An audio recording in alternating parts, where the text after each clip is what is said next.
Ja, danke erstmal, dass du dir die Zeit nimmst, um mit uns zu sprechen hier. Keine Ursache. So, fangen wir gleich an. Am 18. und 19. März habt ihr zwei Shows in Reykjavik gespielt. Wie waren da die Reaktionen?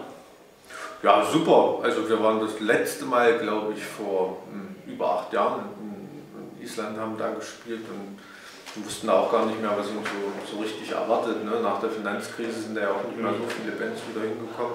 Aber das war wirklich super. Also es waren 2 kleine Clubs und die waren auch wirklich immer richtig gut gefüllt oder sogar ausverkauft, glaube ich. Und das war, als wären wir da nie weg gewesen. Also waren viele alte Freunde dort, aber auch ganz viele junge Kids. Also haben die 8 Jahre auf euch gewartet quasi? Ja, aber waren natürlich auch Leute da, die vor 8 Jahren noch im Kindergarten waren oder noch zumindest ziemlich klein. Und da ging die Party richtig gut ab. Also da werden wir auf jeden Fall nicht wieder 8 Jahre warten, bis wir da wieder hingehen. Also das war eine echt coole Sache. Also sind die Fans im Vergleich mit den quasi verwöhnten Fans hier in Österreich und Deutschland schon? Ja, na gut, also das ist ja kein Entwicklungsland, Island oder so. Ne? Wenn die eine geile Band sehen wollen, die fliegen dann 4-5 Stunden an die Ostküste oder 4 Stunden oder 3 Stunden nach London oder so. Das ist für die auch kein Problem, aber wenn man da direkt mal hingeht, das ist schon immer noch was Besonderes für die auf jeden Fall.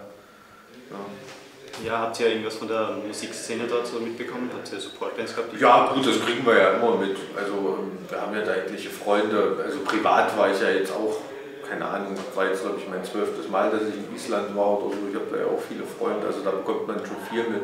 Und es waren auch viele, ich glaube pro Show waren 3 oder 4 Vorbands und die waren alle echt hammergut. Also haben echt Musik auf einem Niveau gemacht, da muss man hier in Europa auch lange suchen, dass man da Underground-Bands findet, die da also vor allem so was so ziemlich harten technischen Death Metal angeht oder so, da ist echt viel los. Eine von den Bands, die spielt glaube ich auch auf dem Graspop, mit denen hatte ich mich unterhalten dieses Jahr und beim Wacken Metal Battle ist ja auch immer eine isländische Band mit dabei. Ja, also da ist auf jeden Fall, die haben halt auch im Winter viel Zeit Musik zu machen, ne, und das merkt man auch, also die haben es echt auf dem Kasten.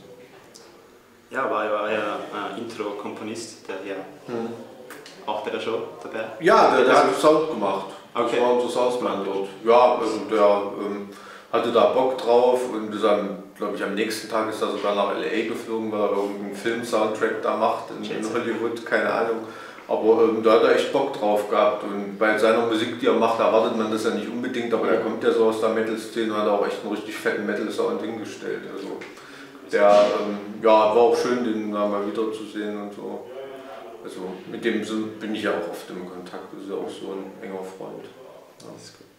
Okay, mit Invictus habt ihr ja euer bisher erfolgreichstes Album abgeliefert, Platz 9 sogar in den deutschen Charts. Und ihr habt ja schon zahlreiche geschichtsträchtige Festivals, wenn man so will, wie das Full Force oder das Summer Breeze geheadlined oder halt Shows gespielt dort. Und was gibt es jetzt für euch quasi noch zu erreichen? Wo wollt ihr noch hin? Also da haben wir wirklich schon vor 5-6 Jahren aufgehört, uns Gedanken zu machen, weil das damals schon so war, ach, höher kann es gar nicht mehr gehen irgendwie und so ein bisschen. Ja, und es ging trotzdem immer irgendwie weiter. Also von daher lassen wir uns echt treiben und schauen, was da für Angebote kommen. Ne? Also keine Ahnung, in Wacken haben wir noch nicht geheadlined, machen wir dieses Jahr auch nicht, obwohl wir da ziemlich spät spielen. Aber ganz ehrlich, so diese geheime Headliner-Position oder so ist vielleicht auch ganz cool, wenn die Leute zeigen wollen, ey, die Band ist viel cooler als die anderen und geben da noch ein bisschen mehr Gas. So diese Underdog-Nummer auf Festivals, die ist eigentlich eine ganz bequeme Position. Der Jäger ist dann immer besser als der Gejagte. Ja, auf jeden Fall. Insofern, da machen wir uns gar keine Gedanken. Also wirklich nicht. Das ist nicht nur Promo-Gelaber. Ja, ihr habt jetzt eine Südamerika-Tour mit SLA Dying geplant. Und das ist jetzt schon die 2. Tour nach dem letzten November. Ist das Zufall oder ist das, weil es euch so das mit SLA Dying ist das sogar schon die 3. Tour. Wir waren 2005 schon mal auf Europa-Tour, haben wir die mitgenommen.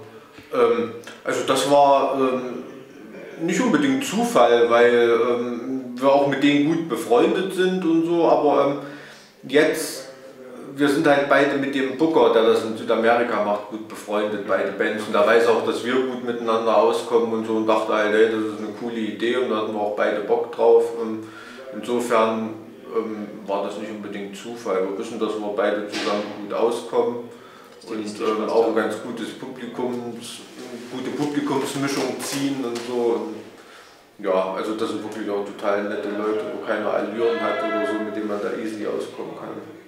Und mit der christlichen Einstellung der Band gibt es überhaupt keine? Nee, ach, die gehen da einem wirklich nicht auf den Sack. Also das sind wirklich die Art von Christen oder gläubigen Menschen, die man auch wirklich respektieren kann dafür. Ne? Also wenn man die fragt, erzählen die was dazu und haben auch ihre Meinung, aber die versuchen da niemanden zu missionieren oder irgendwas. Und das ist auf jeden Fall die Art von Christentum, wie sie sympathisch ist und wie es auch sein sollte auf jeden Fall. Also die tun das ja auch nicht als Image irgendwie aufhängen oder so.